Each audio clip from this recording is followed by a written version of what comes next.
Good evening. My name is Caitlin Wilson, and I'm the Assistant Director of the Shirley Povich Center for Sports Journalism. Thank you all for joining us tonight for the 13th Annual Shirley Povich Symposium at the University of Maryland. We have a great panel lined up for you tonight. I would like to take a moment to thank the Philip Merrill College of Journalism, especially Dean Lucy Delglish, for their continued support and encouragement of the Povich Center. Without further ado, I welcome Dean Delglish to kick things off.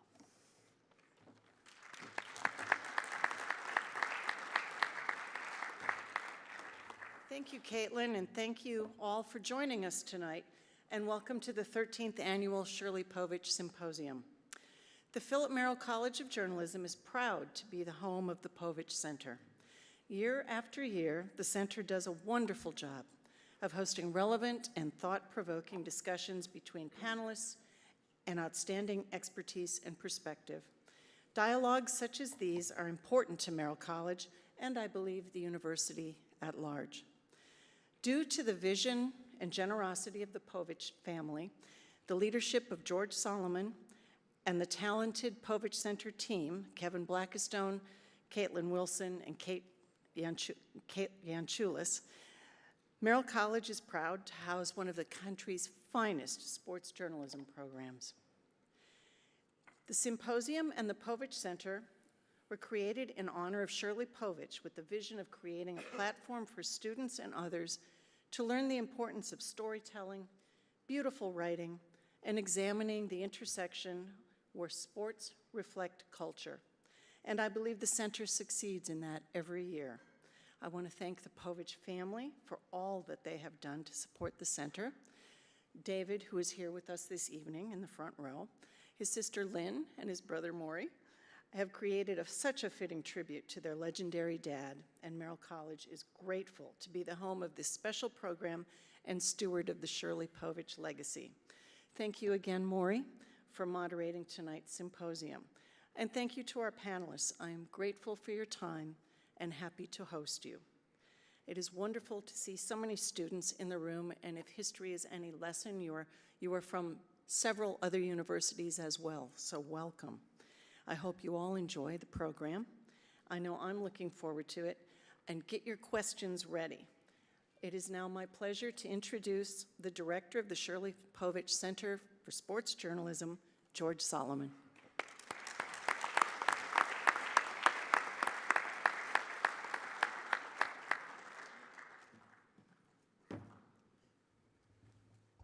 Thank you, Dean.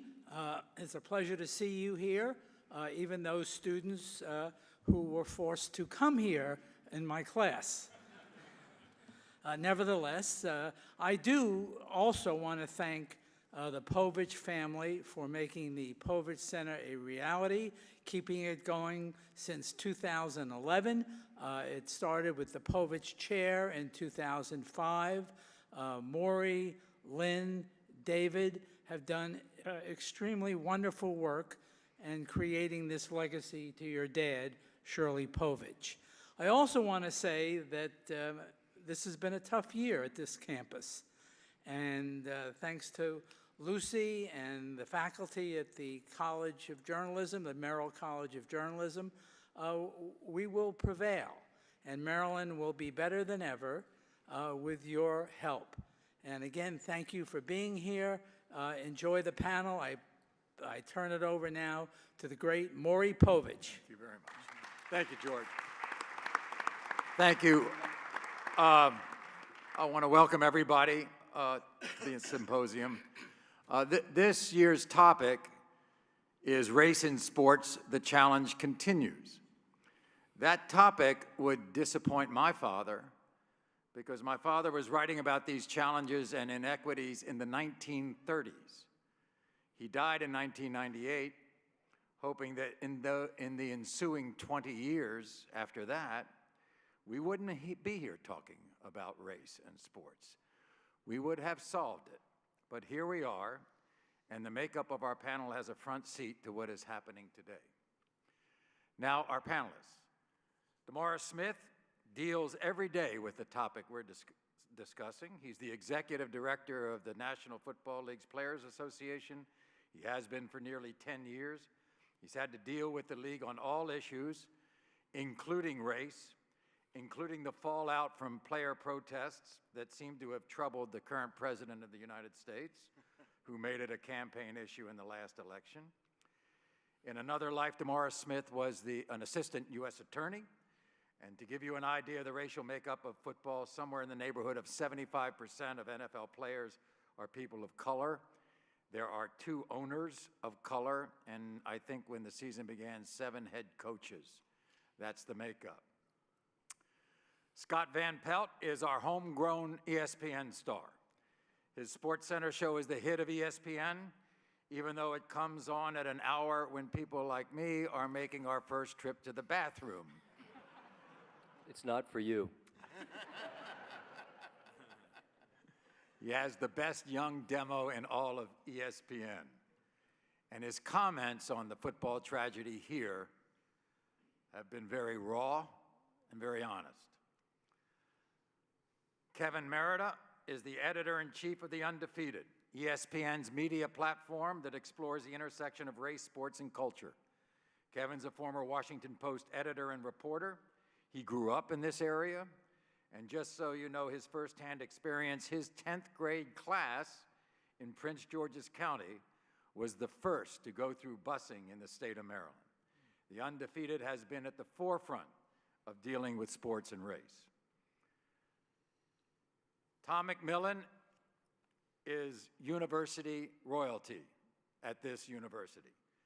We all know his achievements on and off the court. He, more than anyone else, knows the makeup of the of what is going on in this country more than anything else, because he is the president and CEO of LEAD Association, which represents the nation's university athletic directors and programs of the FBS division universities. He also served on the committee that reviewed the tragedy here at Maryland and the culture of the football program here and gave its findings to the Board of Regents. So I'm going to start this way. We have that elephant in the room.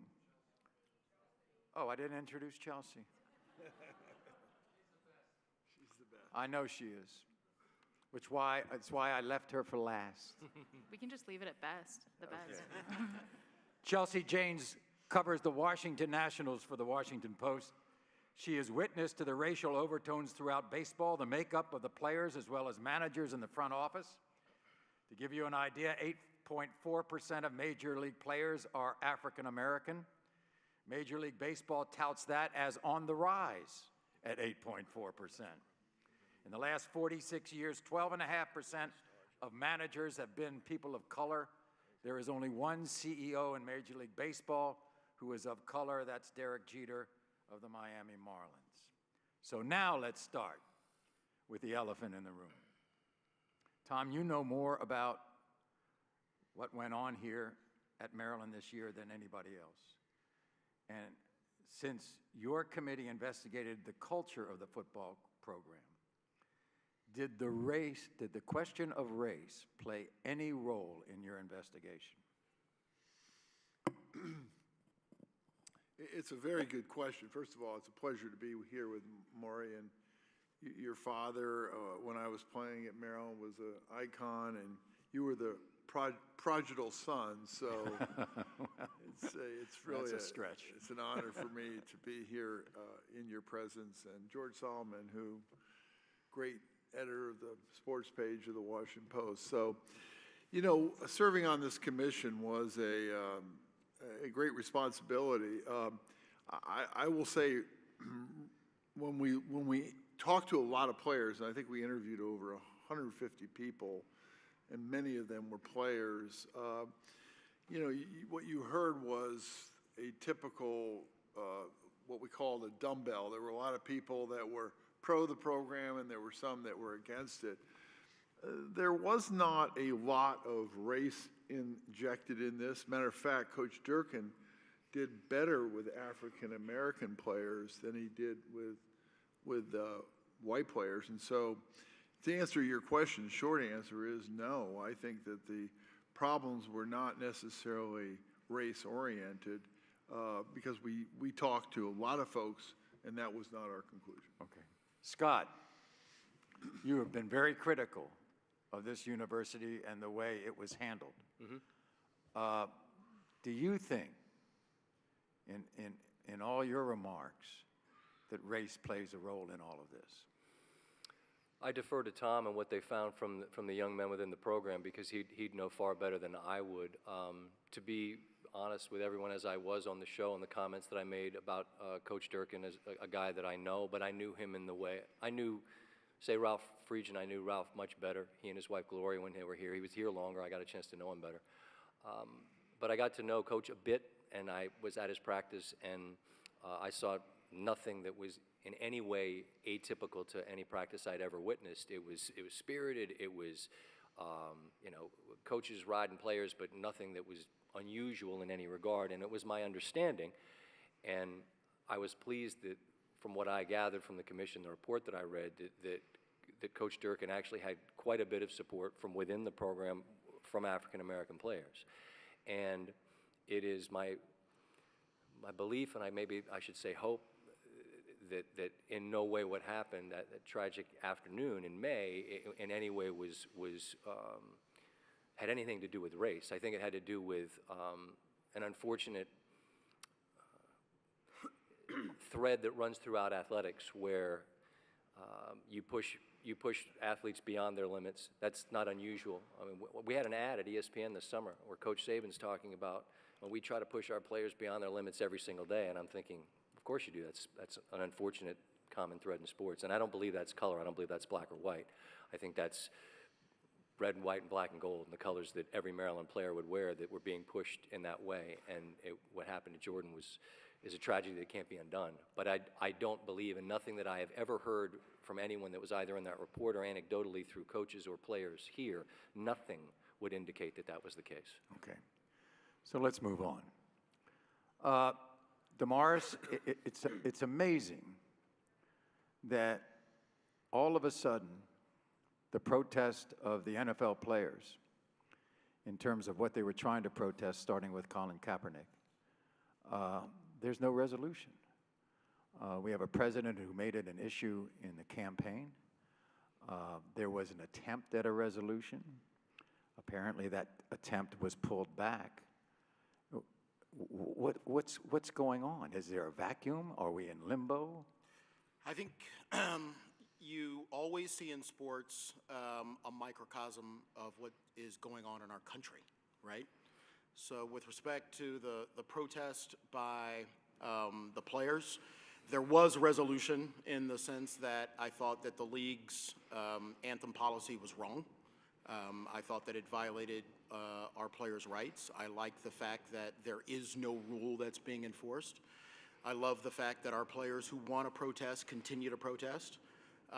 Do I like the fact that I believe that Colin Kaepernick is being forced out of the National Football League? No. And that's why we joined with him and his lawyers to sue the National Football League. I'm not sure if any of us were looking for a resolution to the issue of race in America. Is what's happening right now a resolution? No, and I don't think that there ever will be. And I don't mean that I don't mean that to sound pessimistic, but remember, Bob Beamon was kicked off of his team, right, for protesting the Vietnam War. It's now 2018. And we have a player who is being banned, I believe, being banned from playing football because of his protest. I would be Pollyanna-ish to think that we can really hope for resolution. Can we hope for things to become better? Yes. But resolution, some sort of magical kumbaya, I don't think that's been our history as a country. And when you look at sports in America as a microcosm of what goes on in our country, I don't think you're going to see it there either. So what's going on politically in this country in terms of the divisions, you see it in race and sports? I see it in race. I see it in class. I see it as gender. I see it as an imbalance in power. No one is probably more sensitive to the weight of power if you're a union in the National Football League. 32 owners who make a decision that they each and every day want to enforce their will against players. But I see that as, again, a microcosm of what goes on in this country. And if you look at workers in America, issues of Me Too, issues of minimum wage, at the end of the day, those are a lot of conversations about power, right? And I think that our job is to fight the good fight. Kevin, one of the reasons why the undefeated is because of what is happening in terms of the divisions in this country regarding race and sports. I mean, are we talking about you don't think there can be a resolution as long as there is white power at the top? Well, look, I mean, there's always been white power at the top, so, you know, and there's been incredible change in this country. You know, movements have led to that change, forced that change in America. I think the thing about athletes, particularly black athletes, you know, they are stepping into this moment of division and wanting to use their influence to try to force that change and to speak out. And they have incredible reach. And I think there's been a kind of awakening. There's always been black athletes and that have been involved in protests, but never had quite the megaphones that they have now. And some of them have latched on to that power and influence and understand it, and soon some others who are young will find that. I was just in Duke, went to the Duke Army game the other day. There's something came on the screen about some record that Duke Instagram following had or their Twitter following, and I remember seeing the statistic that one guy, Zion Williamson, has like 1.8 million Instagram followers, which is larger than the combined following of like 4 or 5 of the top 5 schools in college basketball, their entire collective accounts. And he may not be using that right now to do anything with, but he has that influence and that reach. And I think that's part of the times we're living in, is that there are lots of ways to affect change. But this kid is 18 or 19 years Yeah. old. I mean, does he know that power exists? Does he? Well, he'll Scott's come to going, "No." understand it. He'll come to understand it. I talked with a student a little earlier about being 19, and he asked me just a question about the business, and I asked him how old he was, and he said 19, and I said, well, with respect, you don't, not that you don't know, I'm not patting him on the head and being disrespectful of life experiences and what he knows, but you're not fully formed. You're still, especially if you're still in this incubator that is college, where you get exposed to people that you're not familiar with and aren't from similar places, and that's such the benefit to this time, right? And you grow and you learn. So Zion Williamson can't possibly know now who he will become when he's a 25-year-old man. Look at Torrey Smith as a guy I'm proud to call a friend and a graduate of our university, a young man who uses social media, who plays for the Panthers after winning a championship with Philly. And Torrey's a guy who's very much, and we've had these conversations offline, a guy who's now a father. He's a husband, he's a father. He's also very active and very concerned about what goes on in the community. And so he uses his reach in that space in a way an 18 or 19-year-old couldn't possibly be expected to do. He's a child, not a husband, not a father, not someone who's socially aware in the way that Torrey is.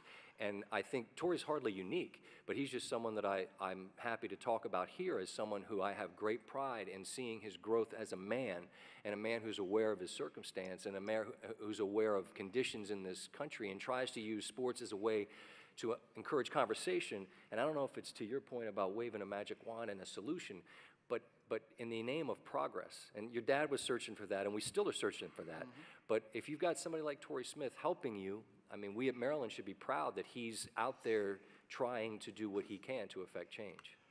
Okay, we've talked about football right now, and Obviously, the statistics say that in football and basketball, there's an overwhelming percentage of African Americans who play those sports.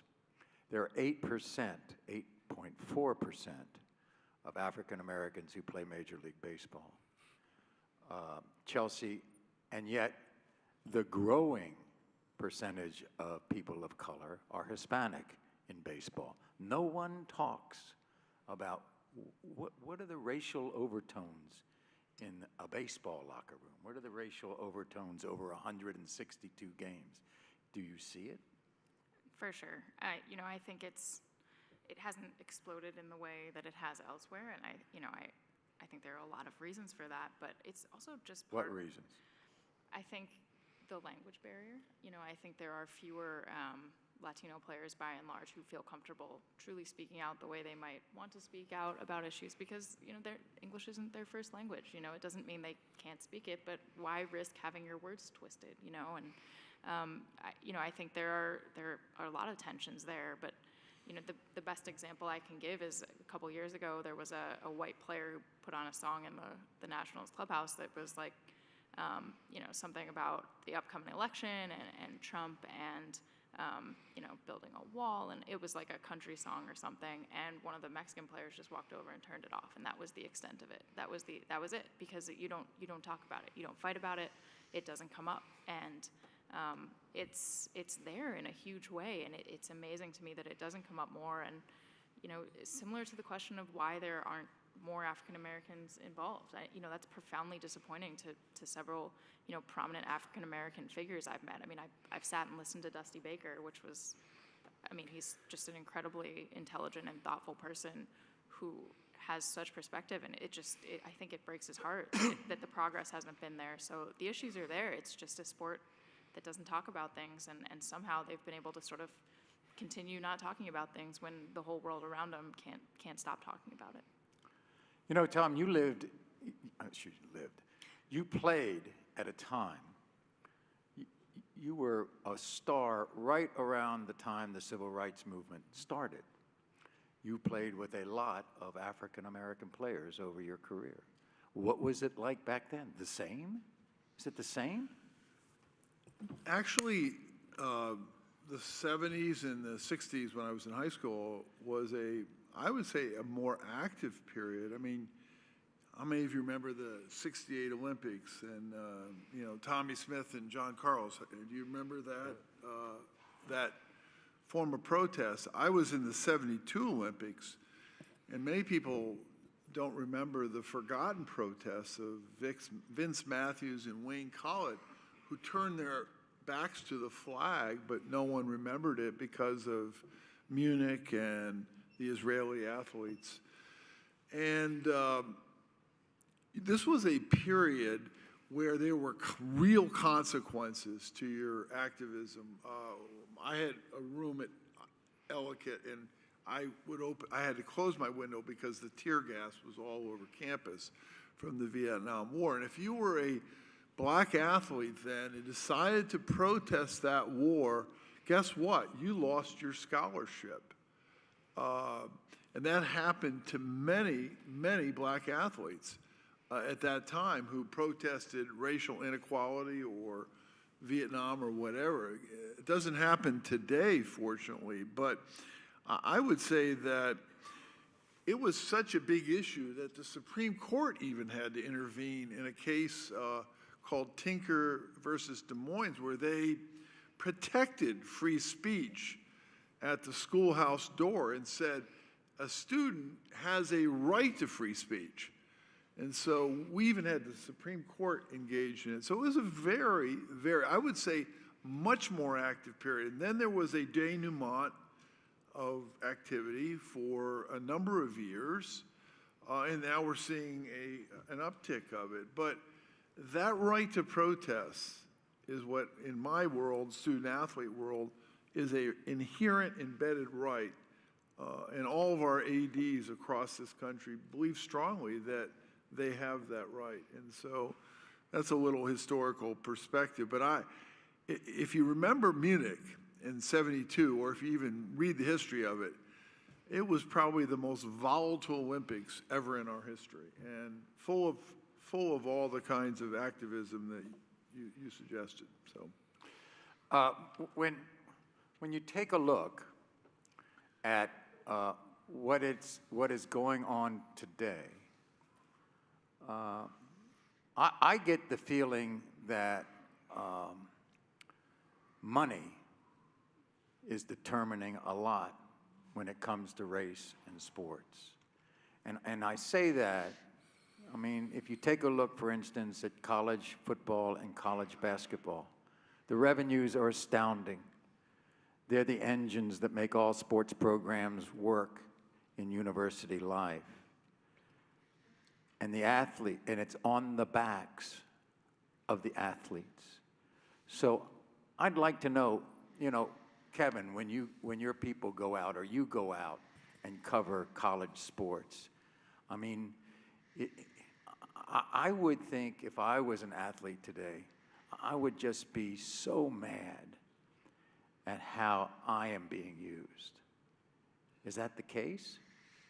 Dee, is that the case? I mean, you talk to these kids Sure. when they come into college or pro? I think that's. Are you talking about? I think college? I'm you're talking talking about college right College, now. right. College. And I'll say this prefaced by a father who has shuffled his kid off to a D1 scholarship here at Maryland, so that's the caveat. First of all, I don't believe in the term student athlete, and I know that that's going to kick off a fight. It should, but it's a legal fiction. I believe in students who are also athletes, but I don't believe in the term student athlete. Are there players who recognize that they are the fuel in the engine that generates a lot of money in college sports? Yes. It was a few years ago after the Connecticut National Championship. You had a player, and I think they asked him, what will you miss about being a college athlete? And he said, well, I won't miss the fact that sometimes after practice we're hungry. So it seems to me that while I truly believe in college and amateur athletics, I do believe that there is a better job that we can do, and we can talk about whether they get paid or not get paid, but the low-hanging fruit, I think, is making sure that athletes don't feel like they are the fuel, and making sure that we ground ourselves in what these institutions were designed to be from the beginning, that they get an education that matters. And utilizing sport for all the great things that it provides to their lives, but making sure that they don't live a world where they are just the grist, right? Well, I think it's the movement is toward some way to compensate athletes. That's where the things are moving. I mean, it may not happen tomorrow. I mean, there's been a commission that Condi Rice headed up, and players have been suing the NCAA. And to your question, Maury, yeah, I mean, there are a lot of athletes who don't feel good about when you're in every major state where there's a state university with a major football or basketball program, and the highest paid employee in that state is the football coach or the basketball coach, often followed by the athletic director. And when you go into and you have a successful team and you see jerseys with your name on it, and university reaps the profit of that, you can't get any benefit of that, then yeah, at some point you do feel like the rules are stacked against you. And so, I mean, I think education is still important in this country, right? And to Dee's point, a quality education is important, but a lot of the big athletes, the biggest stars, they're really not coming to school for that education. They're coming to school to further their future professional career. It's a likeness issue more than anything, I think. I mean, I don't know, this isn't necessarily race, but let's just go back to Zion, who you mentioned. Everybody in the country knows who this guy is. Everybody. Got 1.5 million Instagram followers, which, by the way, youngsters, that's like, I get it. Like, don't aspire to be viral on the internet, okay? It's temporary and it goes away tomorrow. It's not, that shouldn't be your aspiration in life, to have a ton of followers on Instagram.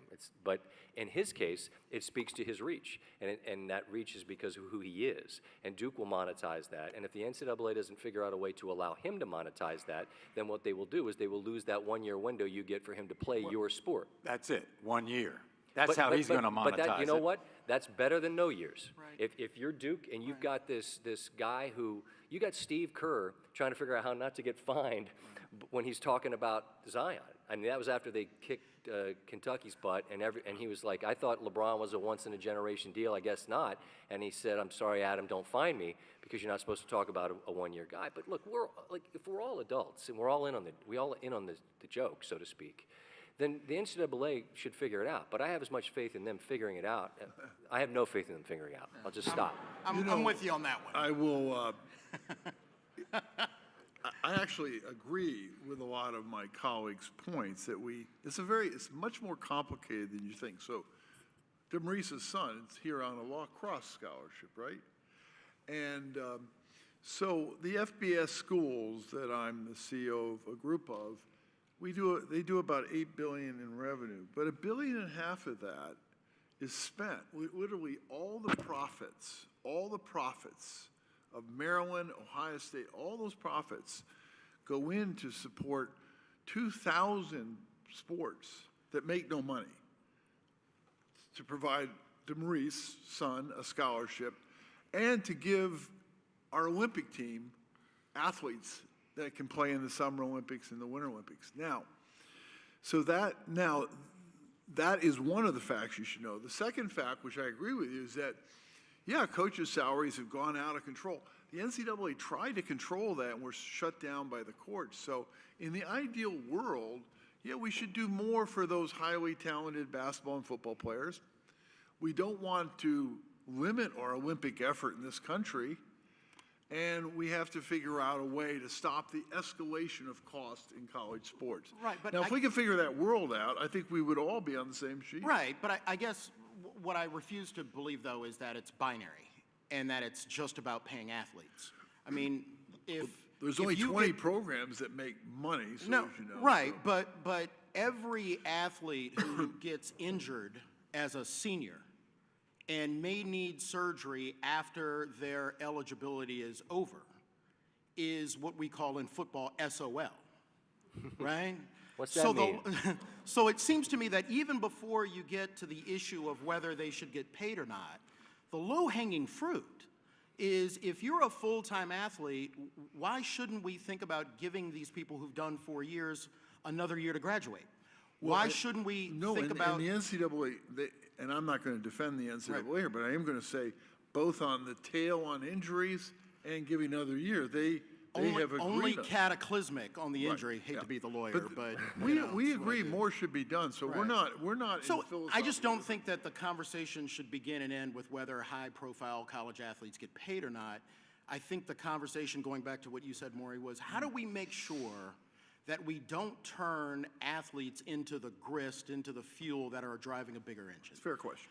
Now, if I had to tie this into baseball, what about those 16, 15, 16, 17-year-old kids from the Caribbean who are now being recruited by the hundreds by Major League Baseball? Yeah, I mean, if college athletics is a flawed system, you know, the system, you know, for procuring, I knew I'd mess that one up, international talent is just absolutely awful. I mean, there's no comparison. With much less control. Right. Much less. I mean, these are kids who are 16, they're less than 16 when they find them, and the stories you hear are crazy. I mean, they get taught everything at a baseball academy once they're signed, you know, and that's leaving aside the process of getting signed, which is usually very corrupt. They usually don't get the money they deserve. If they were in the American draft, their bonuses would be set, and they'd get a whole lot more than they usually do, but they don't. Because it's an international draft. Right, and they don't even have one yet. So it's, you know, I think people don't realize what those kids go through and how kind of life-altering that track is. You know, if a high schooler jumping from the NBA to the NBA is a big jump, think of a 15-year-old Dominican kid coming in with a giant signing bonus to a country where he doesn't speak the language. I mean, they have had to literally teach kids, I know at the Nationals Academy, to use light switches because they come from places where they don't have power. I mean, that's the exception, you know, not to paint the Dominican as anything but what it is, but there are cases like that. So The adjustment period and the arrested development that those kids go through is pretty stunning, and I think you're seeing people try to change it, but money, they're cheap and they become very good at a young age, and it's an easy way for teams to find talent, and it's And they're completely- exploited back in their home country. Right. By others in their home country. Exactly. Who are probably getting paid Right.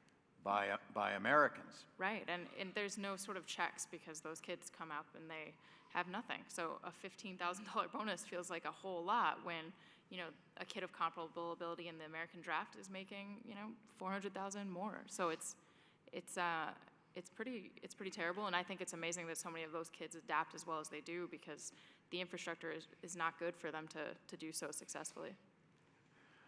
Let me throw out this possibility. You talk about low-hanging fruit. Why couldn't universities say to their athletes, we don't care when you come back to school, you can come back to school anytime you want, you get a scholarship, and your children get scholarships? Would that settle it? I'm not sure it'd settle it. I dig it. Personally, I think financially it would work out Because pretty well you for don't me. have to, you don't have to pay up front. No, I understand. No, I just think it'd be cool if children of people that went to school here could get into school here. That's a dig whole that. other issue that we really. Sounds like Harvard. Well, I'm just like, this isn't tonight's panel, but low-hanging man, like fruit. people who went to Maryland, who have kids that want to go to Maryland that can't get into Maryland, that's a big, giant problem to me. But I mean, you want to build connections to people generationally. Their kids ought to be able. I'm not talking about if their kids are dumb like me. I'm talking about kids that get good grades ought to be able to get into Maryland. So whatever you just said, if it means people who went to Maryland's kids get to get in Maryland, then sign me up for that. What about the whole question of, because of all the time it takes for athletes in college life, all the time they spend at their sport, at their craft, and they're, I almost want to say, forced to take courses that really aren't going to help them later on. And, I mean, that's why I say, scholarships for life. Come back, be able. Or we just get back to what the universities were designed to do. We make a decision that we're going to provide a quality education, right? It's not weird, but and look, our tradition in this country and it goes back to the focus on public education in this country. I mean, if we want to talk about the issue of race, think about the racial impact of kids who are primarily in a public school system in America, where honestly, we haven't invested in our country in decades when it comes to making sure that quality education is being provided to kids who are going to public schools. And do I think that that is partially a racial issue? Yes. Yes, I do. And so it seems to me that once we go back to the touchstones of why we have public schools, why we have public colleges, the closer we get back to the reason why these were founded in the first place, that's what America's about, or which it should be about. Let me throw this out. Why do I think, by instinct, the NBA has done a better job than any other major sport? Am I wrong? In what regard? In what way? In terms of race, in terms of race, in terms of trying to make it equal and get rid of the inequities. And is it because money talks in the NBA? If you're in the NBA, you're a player in the NBA, even at that minimum salary, it's a lot of money. To Dee's point about power, there's no athlete in American sport that has more power than an NBA superstar. None. You can hold franchises and entire cities. I don't like the word hostage, but you can have. You can certainly. Like, a couple of years ago, D.C. convinced itself, Kevin Durant, man, DMV, PG County, he's going to come home. Man, Kevin Durant ain't coming to D.C. Stop buying jerseys, man. Like, that's not happening. But the power of the maybe. And so owners owners sit on dry powder. That's the term they use. They wait and save that cap space because next summer there's a bunch of free agents coming up and we're going to get them. You're probably not. And then you're going to overpay for Boogie Cousins because you don't get the guy you thought you were going to get. But the power of the NBA star and the collective understanding of that power. Somebody like LeBron James who has illustrated what the weight of their words mean and what they can do with that power. I'm not going to stay in Cleveland. I'm going to go someplace else. And they sometimes do it. And they sometimes have a great magnified role in protest in their own way. Without question. But at the same time, they've bought into a system. They got it in their contracts. Everybody stands for the anthem. They've got it. We wear coats and ties when we're out. Somewhere along the line in basketball, there was a deal made. Well, as a former NBA player, I can tell you that it wasn't always the case. In the 80s, even in the late 70s, there were a lot of problems with drugs, image, perception. David Stern came in. I think he cleaned up the NBA. He realized that his core asset were the players, and so he put them into the forefront. And today, you look at the NBA with 450 players compared to 4 times that in the NFL. It's much more manageable enterprise. Yeah, we had rules that said you had to stand during the national anthem. But we also found out that the people in the leadership of the Player Association NBA are the stars. So it's a very integrated, assimilated organization, and not quite as dissonant as the NFL, if I may use an expression. So I think it was an evolution. It wasn't always that way in the NBA, but today I think they say, let the players do what they want. If they don't want to go to the White House, that's fine. If they don't, I think even though they have that in the rules about standing up during the anthem, I think players would just go in the locker room rather than cause that issue. But at the same time, they have no problem after the game, before a game. Right. But would I be wrong in saying they wear their shirts Right. during warm-ups and practice that give them a feeling that they're being heard?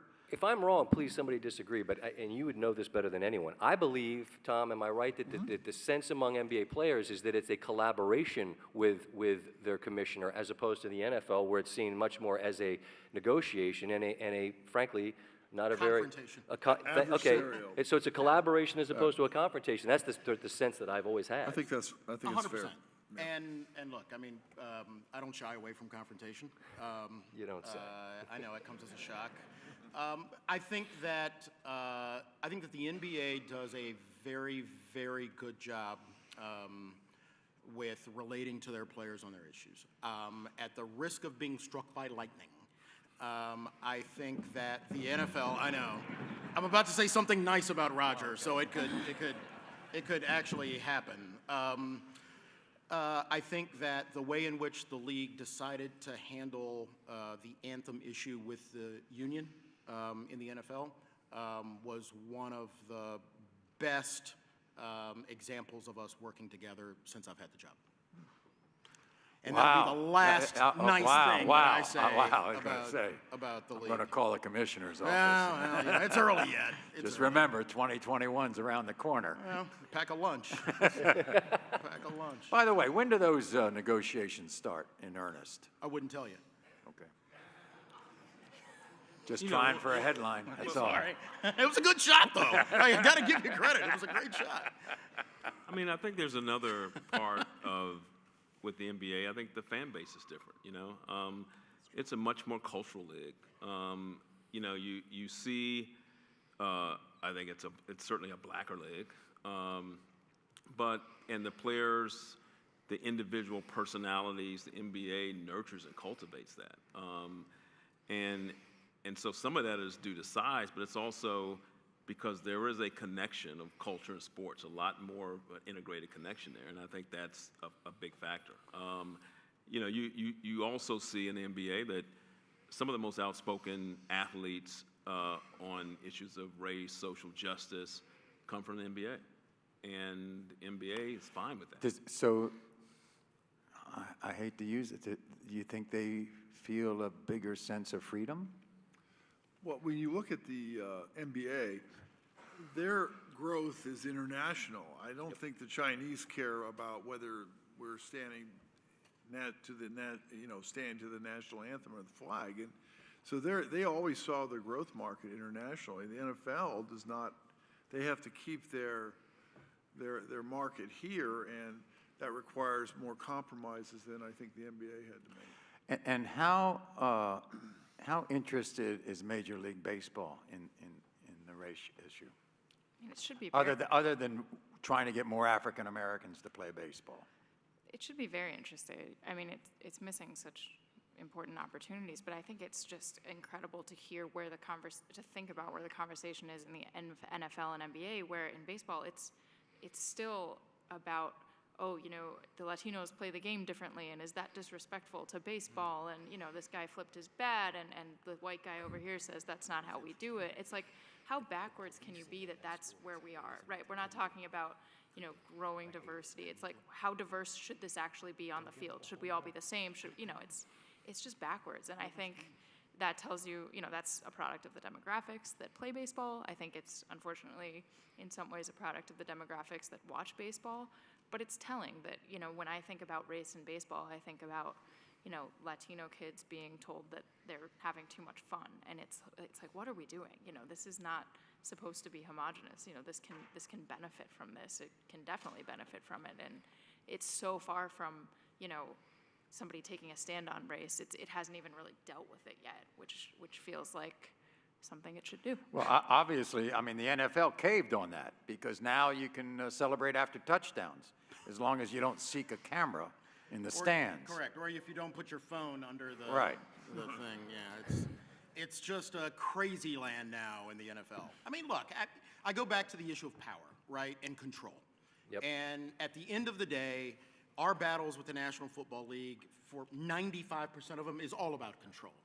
And when it comes to issues of race, whether you're talking about college players, NFL players, basketball players, I still see that through a prism of control and power.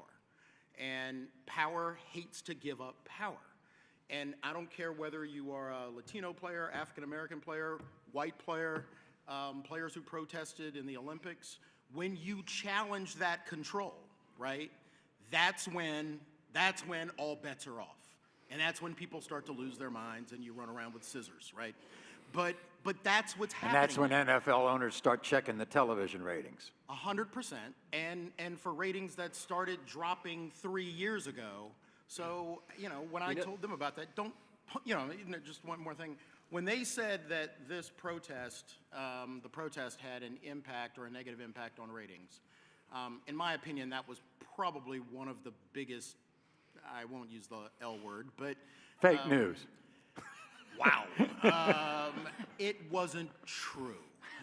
So, now we are on a rating swing. Everybody's happy. Fine. You know what sport has had the biggest drop in ratings in the past 15 years? NASCAR. Yeah. You know what they do there? And I don't mean to make a racist comment because I'm sure there are African American fans at NASCAR races, but the preponderance would be white fans at the NASCAR tracks. There's no kneeling there, no kneeling at all. And they have the worst ratings fall in all of sports TV. And because you couldn't sell the narrative, Right. no one tried to. Right. But there was lots of things that were involved in ratings being down last year. Everybody's up this year. We're up. Fox is up. NBC's up. And even, I believe, and even if they're not, last year I believe like 77 of the top 100 broadcasts in American sports were football. Yeah. But it was a hell of a story to sell, and it was kneeling and protests and the flag. And okay, well, NASCAR has none of that, and what are their ratings done? They've fallen off a cliff. So, nobody seemed to care that our players kneel after the game in prayer. Nobody seemed to care that our prayers are kneeling in the locker rooms in prayer. Nobody seemed to care that every player in the National Football League wears a flag on the back of their helmet. And I've worked for law firms and the United States government, and I didn't start any of my days with the national anthem. Just saying. All right. Now you know why Roger and I don't get along, right? Now you know. So when are you going to start negotiating? Man, you almost got it. You almost got it. In Major League Baseball, and we're going to wrap this up and start having questions for you. You don't, I mean, their ratings have gone down significantly. But they're up locally, aren't they? But Up locally, but national. It's a really interesting phenomenon. And if I'm wrong, please correct me from what you understand. But mine, like our ratings have gone down. But then locally, you've had. Baseball is an incredibly interesting sport where it's really popular. Well, I'll tell you, people in Washington. it's a local sport. That's exactly what it is. There aren't that many national stars. I hate in to that say sport. the national pastime is a local sport. And they're, what and it they're is. up locally. That's what it is. Right. And do you think that the powers at the league are worried that, wow, we have more Latino players every day. Is this going to turn into soccer? Or we have a problem here where we're not going to know anybody's name, nor are we going to know how to pronounce their names? I hope not. You know, I think when they think about those things at the top, they sort of funnel that conversation to, you know, we don't have enough people in front offices, people of color in front offices, or as managers. I mean, you know, and But now apparently, you want to manage a Major League Baseball team, do you speak Spanish fluently?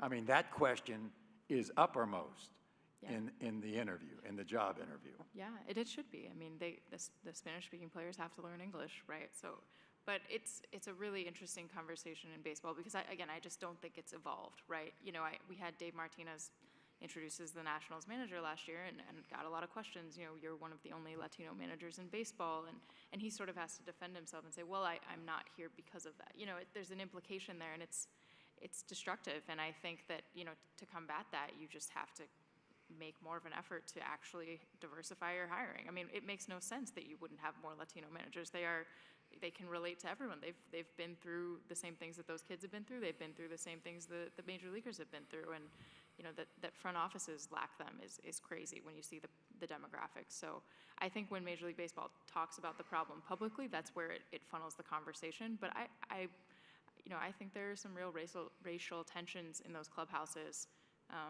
that just somehow get glossed over, but I would imagine cannot forever. Do you really think, anybody here on the panel, do you really think that if there was a bigger penetration in the front office of people of color, that things are going to change? You really believe that?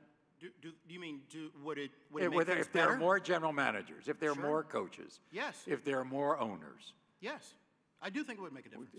give me the examples. I think that when you look at a sport as big as ours, and you talked about the demographics of the players, when that is not reflected in ownership, I think it sends the wrong message. The converse, or the corollary to it, I guess, would be if you did have people of color who were majority owners across our sports, I think it would send the right message. I do. We had a seminar here several years ago. I hosted it. It was about it was the Tiger Woods Impact was what it was called. Tiger had won the Masters in '97, and many of us who were there, and I was lucky enough to be there, assumed that represented a cannonball, and the waves would come to the shore a generation later. 20 years later, we would have more African American players on tour. That didn't happen. Harold Varner, who's the first African American to graduate from the Web.com tour, which is the sort of the AAA, if you will, of the PGA Tour, he came, which was wonderful, and he came to sort of share his experiences and his path and the impact Tiger had on him. But what I found really interesting was this.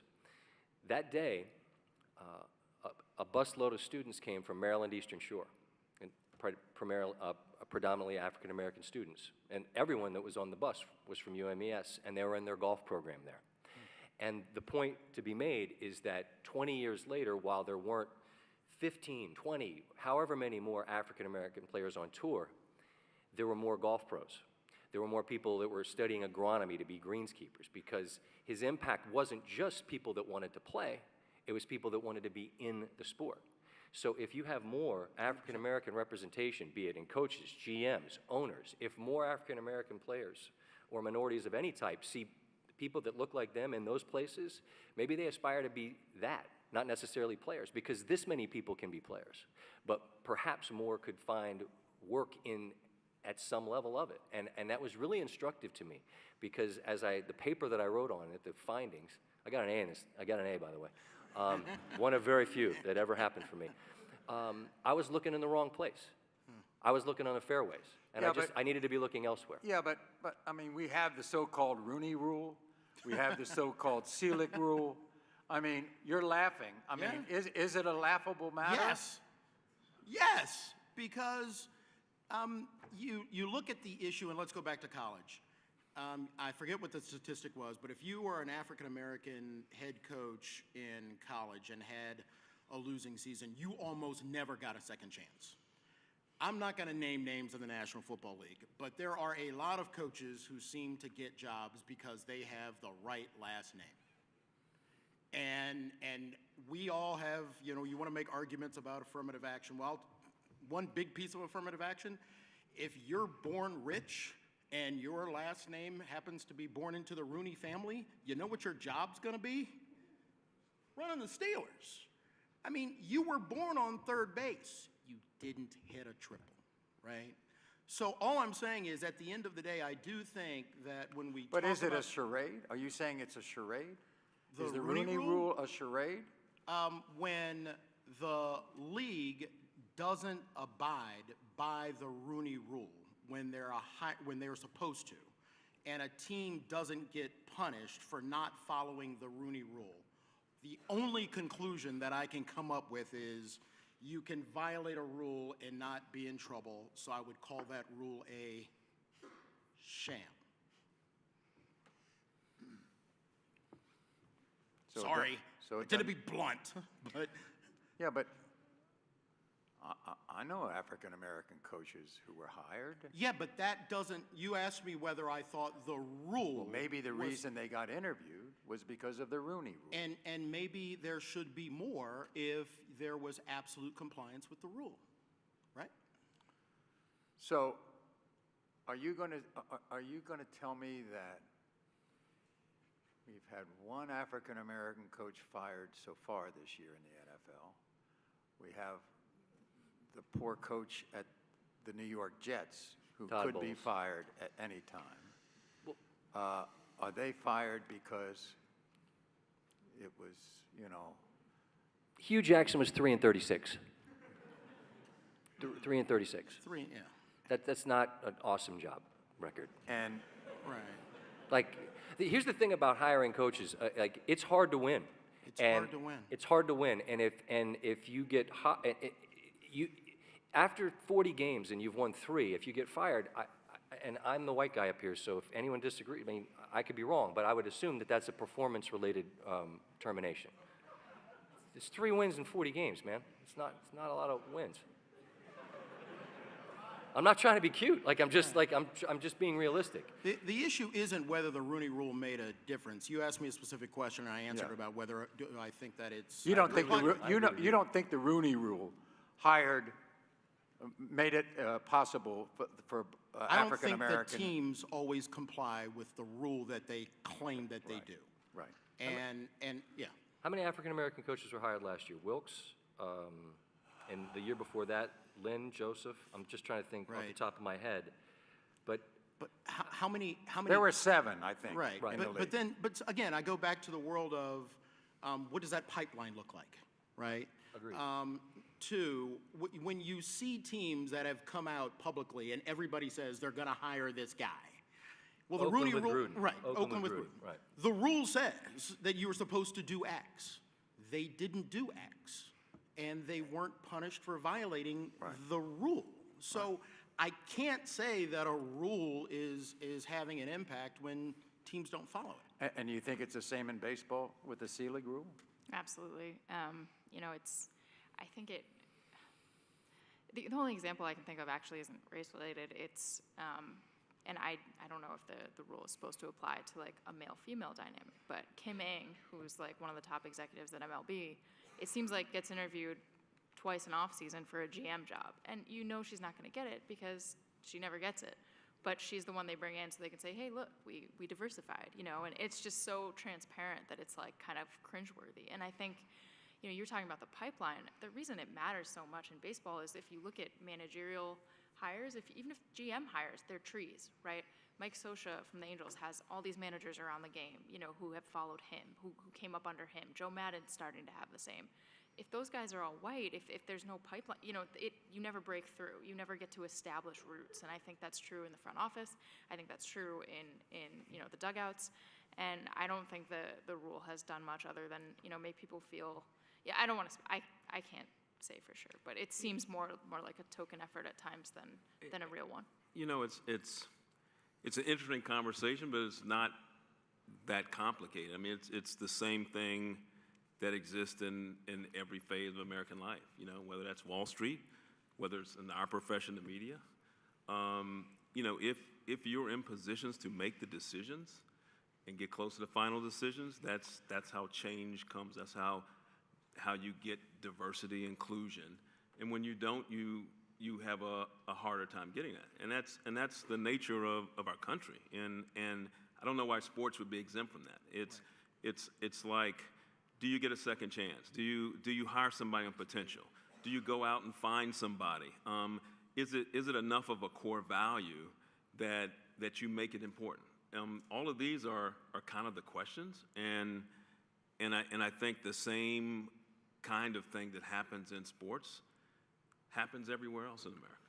And it seems that in the NBA, the level got up to coaches, where nobody talks about it on the coaching level, but we got what? But you got to get ownership. One owner? Yeah, you have to have Person of ownership color? and General president managers? of basketball operations, and where you're making decisions on the. But the level is better in basketball because nobody talks about coaches anymore. Right.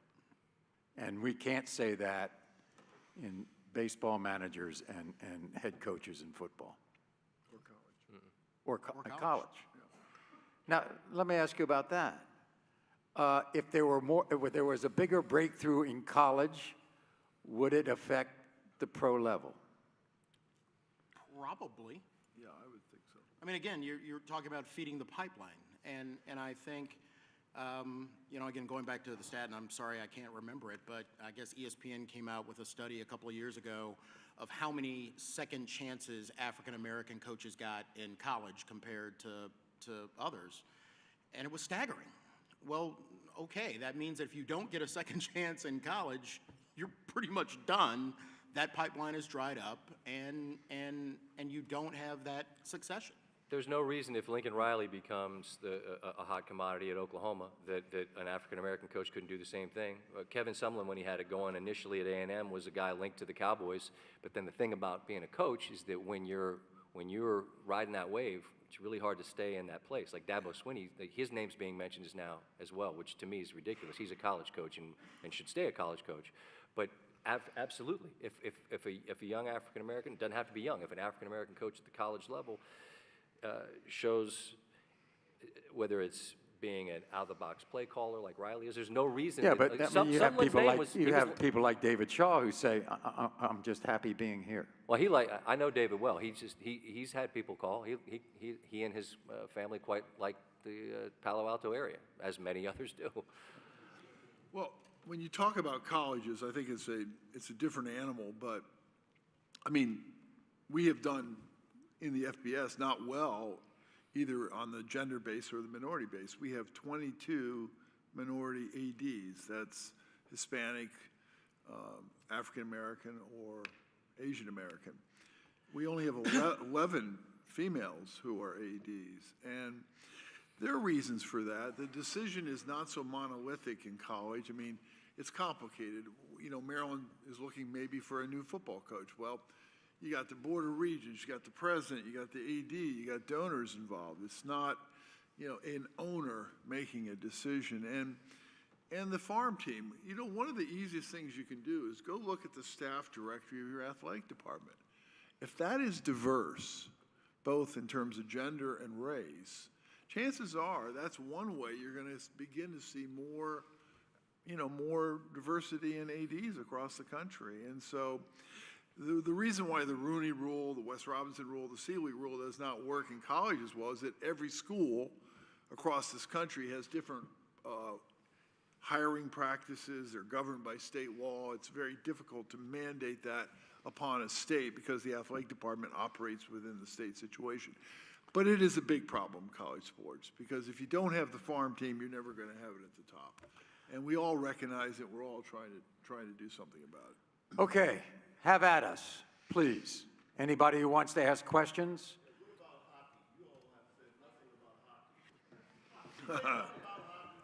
Who knows about hockey?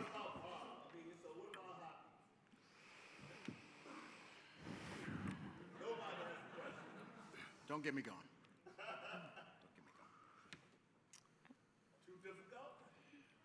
I wore sneakers. I never wore those skate things. I wasn't sure about it. Hey, guys, can I ask that you come and use the microphones? So line up, microphone. We're recording this. We want to keep your brilliant questions for posterity. Thanks. Yeah. Anybody? Hockey? What's the question?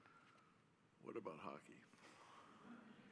I mean, my dad's Canadian, so I can probably talk about hockey. I mean, it's the same thing, right? You know, I think you watch hockey, it's a sport that has, you know, prohibitive costs early, I think, that prevent a lot of diversity, right? I mean, you got to pay for ice time, you got to pay for everything. So even just in terms of class, I think it's kind of an exclusive sport. And then, you know, it's the same thing. There's no pipeline there, or, you know, very little of a pipeline there. And, you know, all the heroes of that game over the years are, you know, white Canadian guys who've come up with a lot of white Canadian guys. And it's just, it's And a now hard, white Russian guys. and now white Russia, yeah. And it's just, it's the nature of the beast, which doesn't mean it shouldn't change, but I hate to bring it back to baseball because we're trying to talk about hockey, but it strikes me as telling that, you know, baseball, which should not have the same initial prohibitive issues, right? Like, it's not that expensive to find a bat and a ball in a grass field.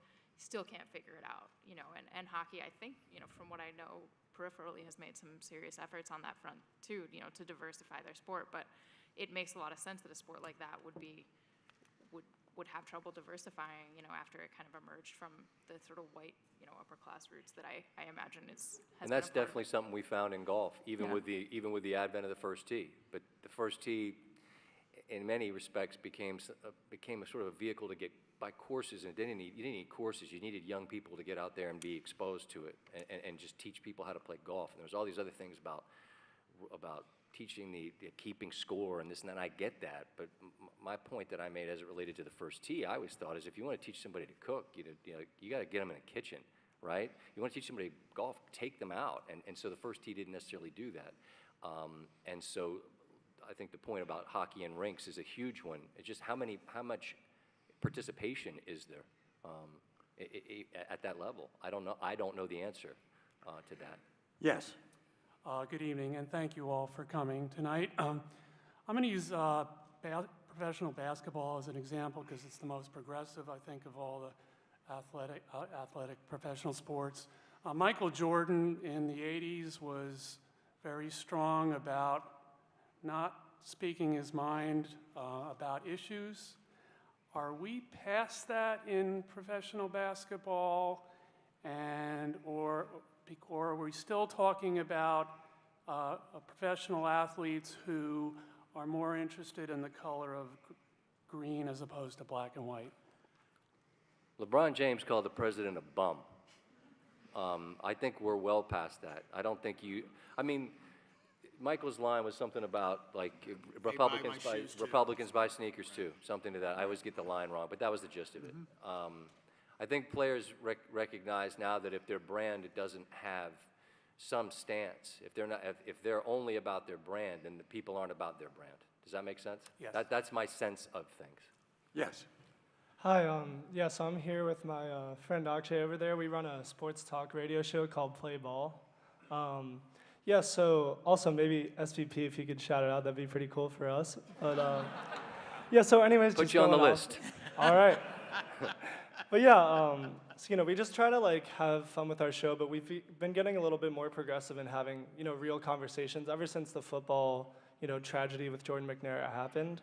But so as fans, when we're talking about this systemic discrimination, whether it's like NCAA, international baseball players, just anything, how can we, especially maybe me as like someone who is in the majority, like have relevant conversations? Like how can we use our power as fans and the power of our voices to really make a difference? Well, I think the most important thing is to not treat athletes as two-dimensional, fungible, discardable things. I don't let our guys use the word gladiator because that means that you're less than human. So I think when fans treat our athletes as people who have thoughts, emotions, feelings, and then you meeting them there, I think that's important. Yeah. So you guys talk a lot about how race and sports will never mix as far as certain people being in certain sports. Do you think that's because the parents at a younger age put their kids in sports that only fit their demographic before they reach the pro athletic level or the collegiate level? So do you think it starts there rather than before it hits you guys? I think there's a lot. I mean, as a father who his kids played 3 sports. I mean, one of the reasons I signed up on the board of Prince George's County Lacrosse is, we would go to meets up until 2 years ago. There'd be 5,000 kids. There'd be 10 kids of color, and I think it's because it's a sport that was in a certain demographic area. But I think that the more we can do to democratize sports across the board, it's good. Do I think parents sometimes make mistakes about their kid is going to be the next X, and therefore that's the sport that they play 365 days a year? Yes. I will tell you right now, your kid is not going to play professional football. No, it's not going to happen. And maybe more people should know that the best lacrosse player of all time, Jim Brown. was a person of color. Yeah. Yes. Thank you all for a very stimulating discussion. And it strikes me that this discussion is coincident, of course, of what's going on here at Maryland. And Mr. Smith, I think, got to a very important point about what Maryland can do at this time. And in terms of recruitment, it seems to me that Maryland is on the precipice of trying to figure out how it's going to recruit these athletes, and maybe putting education first. 100%. Maybe putting education first. Maybe saying the players should have this kind of grade point. Maybe saying the players should be able to graduate. Maybe that's something that parents can listen to, and wouldn't that be a tribute to their family? That's why we came here. Thank you. But at the same time, the reality is, are they thinking about that at Ohio State? Are they thinking about that at the rest of the Big Ten schools? That's noble, and of course, it would be wonderful if you could do both things. It would be wonderful if you could do both things. And I'll just float a name out there. You're talking about someone getting a second chance. You're talking about someone, a person of color. You hire Mike Loxley tomorrow. Right. And mend fences and bring in someone who could recruit players to this area and that knows the lay of the land and who would value this and not be looking at this as a stepping stone to go someplace else. And I'm talking about a guy whose career record, I want to say, is 3-31. And I'm saying he's the number 1, number 2, and number 3 candidate. And if he's not, then that's a mistake. Okay, yes. Hi, I'm a sports writer. I would like to say something about baseball. I think that if baseball went back to the stolen base, maybe small ball, then the popularity would go back. Right now, it seems like it's softball. Strikeout or home run. Yeah, it's softball now. It's ridiculous. Also, to your point about coaching, as many as black quarterbacks that come into the league, you never see them assimilate to be the head coach. To me, when that starts to happen, you'll start to see a change in the game. The game will become more versatile. I think it will become more understanding. I think that just having a quarterback just sit back there as a statue is, we aren't playing out in the street anymore and having a steady quarterback. You have uses for that, but you also have a use for the quarterback to become more versatile. I think that rushing stats should be applied to the quarterback rating. With this age of fantasy sports, I don't know why that's not happening. But, also, when it comes to the media, I cover football and baseball, basketball as well. When I walk into the locker rooms, I just don't see people who look like me as much, especially in the NFL. So if the stories aren't told by, more well-rounded perspectives, I don't think the fans will get a true story of the athlete himself. I didn't touch on that, but the statistics are, and you're correct, 16% of all print journalists are of color. Thank you. And fewer than that are sports columnists in print. Is that just a reflection? And fewer of that are sports editors, which is really important. There are hardly any.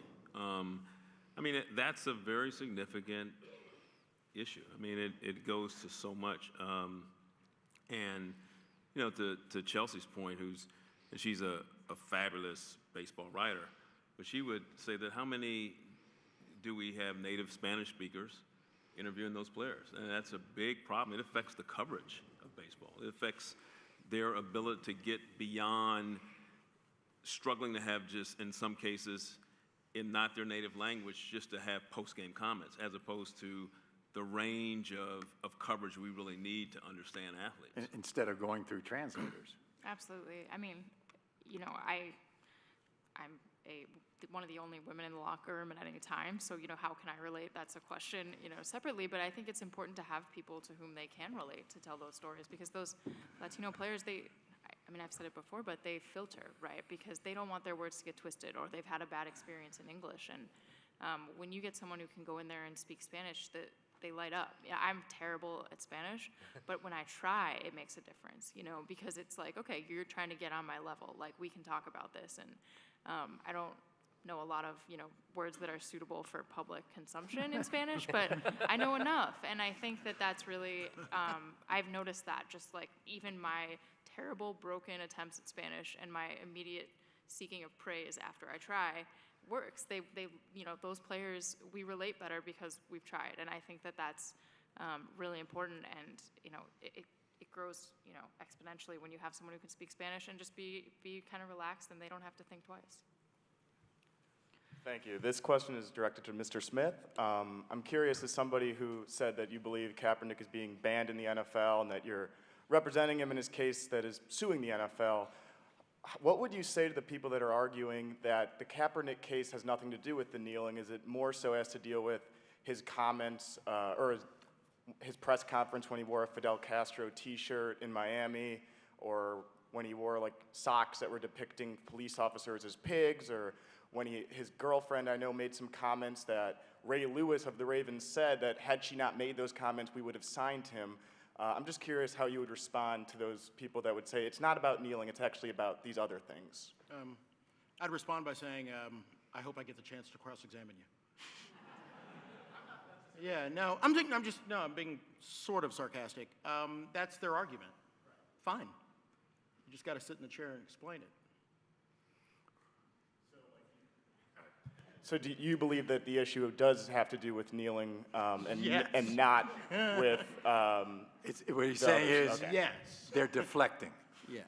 All right, appreciate it. Thank you. Yeah. Hi, so we've talked a lot about race in terms of like men's sports, with the NBA being like the most progressive one, but I would, in my opinion, like the WNBA would be more progressive, so why do you think that would be? I don't hear well. You said, why do we think what? Why is the WNBA, why would that be the more progressive one in regards to like all sports? The women of the WNBA, we've done some things. We at the Undefeated, we just have a project that we've been looking at black female athletes and going back to the 1900s and just kind of image depiction, portrayal. The women of WNBA have been very much in the forefront of an issue that doesn't just affect them, but other sports. The inequity, pay inequity has been a big issue. It's in hockey with the women's hockey team, the women's soccer team. And, you know, one of the things I'll quote, you know, Nneka Ogwumike, who's the Players Association. I mean, part of it, they feel empowered. They don't have anything to lose, you know. They have to go overseas to make up the lack of pay that they are in their main sport, in their main league. They feel like they have nothing to lose, and they're very much, you know, have been outspoken, and it's like, what else can you do to me? You know, you don't pay me enough, and so I think they really kind of stepped into their empowerment, and it's really you know, great to see. We made a conscious decision as a show this year to show more of it, because we started watching it and realized that we were missing the boat by not showing it. And I talked to Maya Moore, and this is one of the few times that I got, this is a bad habit that I've gotten, it's a good habit that I've gotten out of, and I would encourage anyone, particularly young people, ask for stationery as a gift. Send handwritten notes. They're impactful. Because anyone can send a text, and anyone can send an email, anyone can send a tweet. Spend 5 minutes and write a note that says thank you for something. You don't have to applaud. It's just unsolicited advice the reason I'm mentioning is because I wrote Maya Moore a note after I interviewed her, and I told her I can't recall talking to an athlete in the time I've had this show that I was more impressed with. She was bright, and she was thoughtful, and she was funny, and she had this presence about her. Like, she knew who she was, and it was like I wanted to talk to her more. You know what I mean? And that was just like this light bulb went off in my head, like, we're missing the boat. And then we started watching it, and it's like, wow, the Storm can go. Like, they can really play. Now, the pay equity thing, that's a different, I think, complicated issue. But in terms of who they are as athletes, like, for me, I had like this epiphany just this year, and I'm glad I did. Maybe it's something, I got married late in life. I have a young daughter, and she likes to get shots up in the garage, in the driveway rather. Maybe that has something to do with it.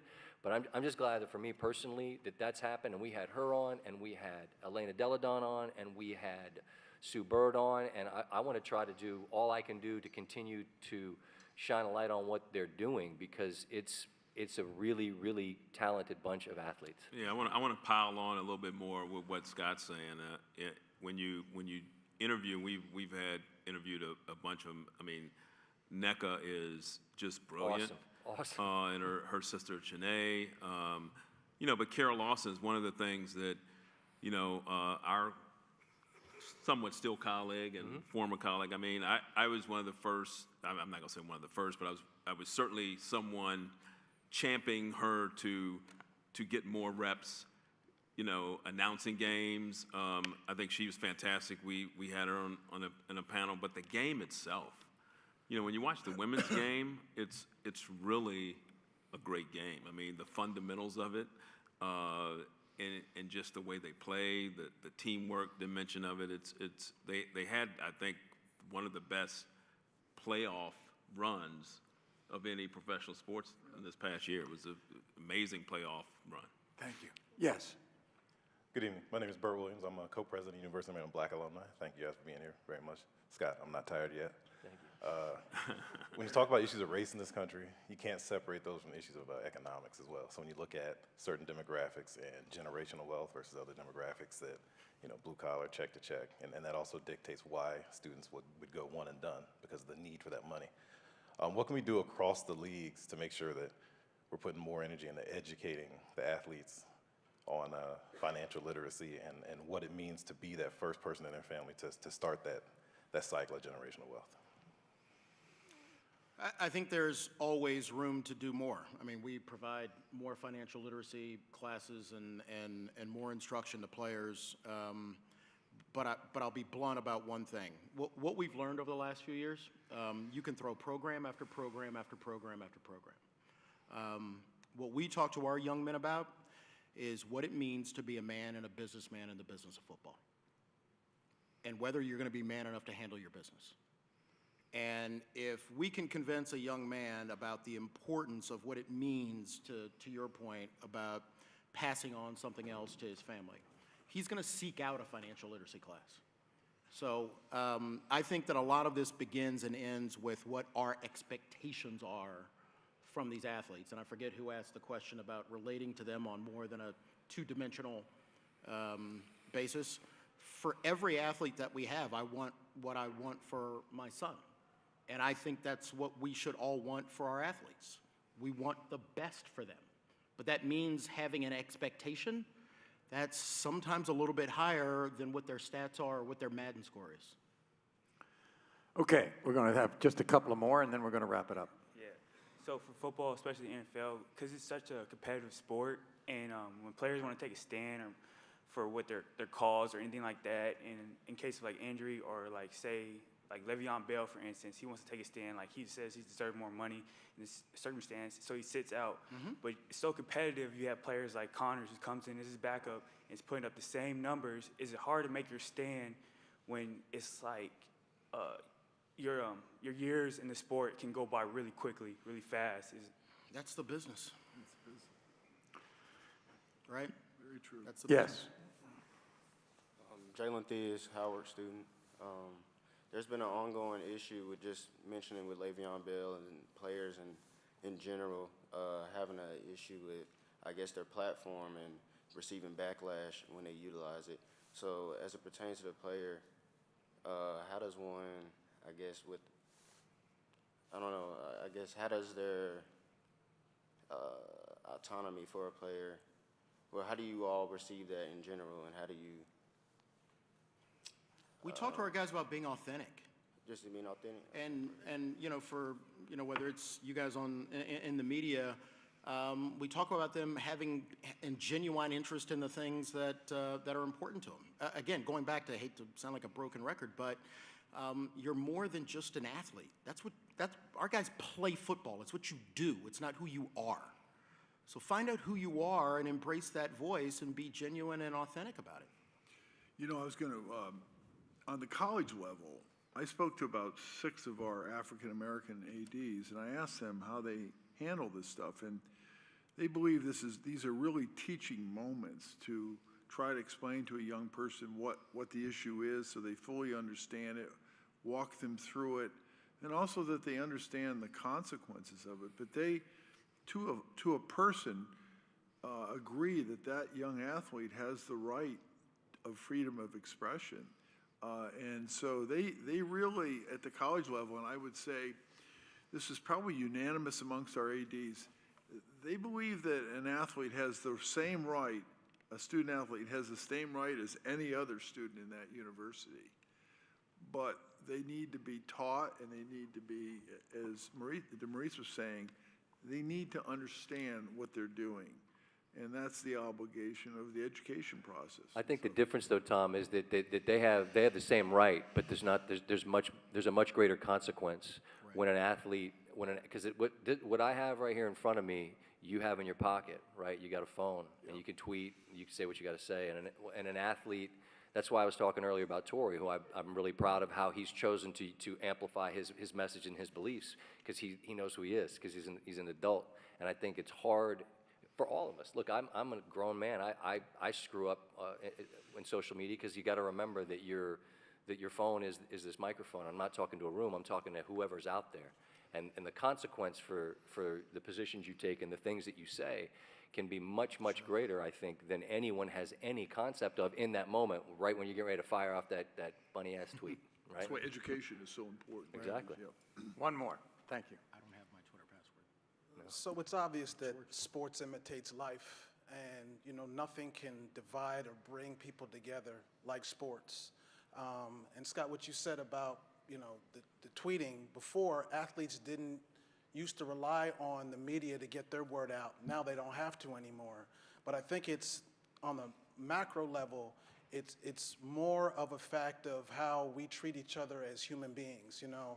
So I think that it goes way beyond just the athletes themselves. Race in sports has to do, because we've all seen, as an athlete myself and as a sportscaster, we've seen blacks and whites and all kind of people on the same team get along, but it's the people outside that cause division.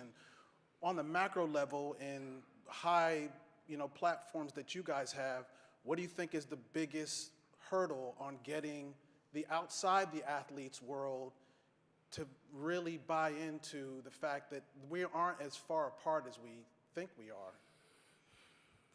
That's the $1 million question. Wow. You know, I think both the blessing and the curse of what we've been able to do over our careers is sport is entertainment. And I think it's a blessing because it gives you a reach.